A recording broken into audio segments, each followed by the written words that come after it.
Morning erections రాకపోతే ప్రాబ్లమేనా అని చాలామందికి ఈ డౌట్ ఉంటుంది. యెస్. మార్నింగ్ ఎరెక్షన్ రావాలి. ఎందుకంటే మార్నింగ్ ఎరెక్షన్ ఏంటంటే మీ టెస్టోస్టెరాన్ లెవెల్స్ మీ బాడీలో ఉన్నాయా? లేదా? తక్కువున్నాయా? ఎక్కువున్నాయా? అని నిర్ధారిస్తది.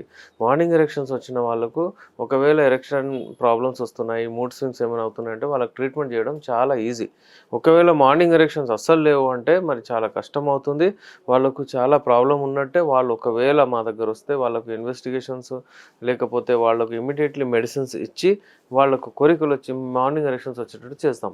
యూజువల్లీ మార్నింగ్ ఎరెక్షన్స్ ఎవరికి రావంటే వాళ్ళు ఎవరైతే నిద్రపోరో, రాత్రిపూట మేల్కుంటారు, టెస్టోస్టెరాన్ లెవెల్స్ విపరీతంగా అంటే పడిపోతాయి. దాని వలన స్ట్రెస్ లెవెల్స్ ఎక్కువైపోతాయి. దాని వలన వీళ్ళకు ఎరెక్షన్స్ రావు.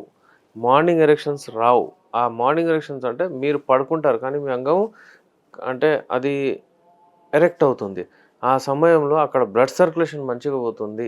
అయితే యూజువల్లీ మేమేం ప్రిఫర్ చేస్తామంటే మార్నింగ్ పూటనే మీరు అంటే కలవండి యూజువల్లీ. ఎందుకంటే ఆ సమయంలో టెస్టోస్టెరాన్ లెవెల్స్ పీక్ పైన ఉంటాయి. 10-4 వరకు. ఇప్పుడు ఎవరైతే నైట్ డ్యూటీస్ అది ఇది చేస్తారో వాళ్ళకు చాలా ఇబ్బందులు అవుతాయి. నైట్ డ్యూటీస్ ఎవరైతే చేస్తారో ఎస్పెషల్లీ వాళ్ళకి మార్నింగ్ ఎరెక్షన్స్ కొంచెం తక్కువైపోతాయి. స్ట్రెస్ ఎక్కువ ఉన్న వాళ్ళకి కూడా తక్కువైపోతాయి.